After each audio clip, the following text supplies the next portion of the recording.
সমস্যায়। হঠাৎ যদি রোগীর শ্বাসকষ্ট হয় কিংবা তিনি সংজ্ঞাহীন হয়ে পড়েন বা পক্ষাঘাত, মস্তিষ্কে রক্তক্ষরণ ইত্যাদি হয়, তাহলে আতঙ্কিত হবেন না। আপনাকে যা করতে হবে, প্রথমেই রোগীকে মেঝেতে শুইয়ে দিন। চিত্রে দর্শিত করতলের 36 নং বিন্দুতে চাপ দিন এবং 2 মিনিট ধরে এই পাম্প করা চালিয়ে যান। 2টি বৃদ্ধাঙ্গুষ্ঠেই 1 থেকে 5 নং বিন্দুতে চাপ দিন। এটি 3 থেকে 4 মিনিট ধরে করুন। 2টি কানের লতিতেই 1 মিনিট ধরে চাপ দিন। যে কোনো আকস্মিক আক্রমণই 5 মিনিটে কমে যাবে।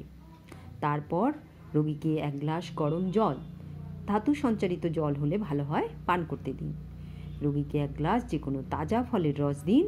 ফলের রস না পেলে 100 গ্রাম গুড় খেতে দিন, তাতে অবিলম্বে আরাম হবে।